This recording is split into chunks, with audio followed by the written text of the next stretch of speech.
Yes అండి. ఇప్పుడు తమిళనాడు రాజకీయాల్లో ఒక రసవత్తమైన ఘటన అనేది ఒకటి ఆవిష్కృతం అవడం మనం చూస్తున్నాం.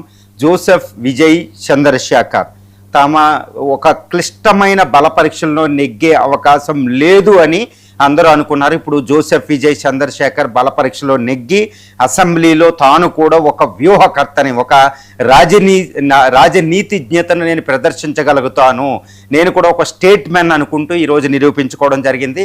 234 స్థానాలున్న అక్కడ తమిళనాడు అసెంబ్లీలో 118 స్థానాలు నీకు లేవు అనుకుంటూ గవర్నర్ 2 సార్లు వెనక్కి తిరిగి పంపినప్పుడు ఆయన మౌనంగా వెనక్కి రావడం, దాన్ని నేను ఏమని పిలుస్తానంటే ఒక మెత్తని పులి అని పిలుస్తాను. ఎందుకంటే మహాభారతంలో, తెలుగు మహాభారతంలో తిక్కన ధర్మరాజుని పిలిచిన పిలుపు ఏంటంటే మెత్తని పులి అని పిలుస్తాడనమాట.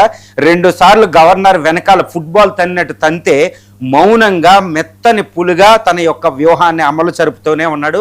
అది పేషెన్స్ అనమాట. ఒక నాయకుడికి ఉండవలసిన ఫస్ట్ లక్షణం ఏంటంటే ఒక పేషెన్స్ అని చెప్పవచ్చు, ఓపిక.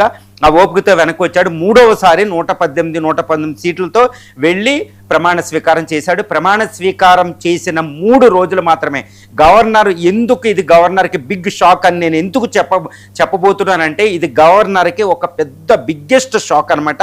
తమిళనాడులో ఉన్న ద్రవిడియన్ పార్టీస్, కొన్ని దశాబ్దాలుగా స్వతంత్రానంతరం తమిళనాడు ఏలుతున్న ద్రవిడియన్ పార్టీస్కి ఒక అతిపెద్ద బిగ్గెస్ట్ షాక్ కదండి. ఏఐడిఎంకే ఈ రోజుతో అంతమైపోయింది అని చెప్పొచ్చు అనమాట. అంతటి రాజనీతిజ్ఞతను ఈరోజు విజయ్ అక్కడ మనకి తమిళనాడు అసెంబ్లీలో మనకు కనపడుతుంది. మొత్తం 234 సీట్లు ఉన్న మొత్తంలో బల పరీక్షకు నెగ్గేటప్పటికి డిఎంకే అక్కడి నుంచి వాకౌట్ చేసే పరిస్థితి.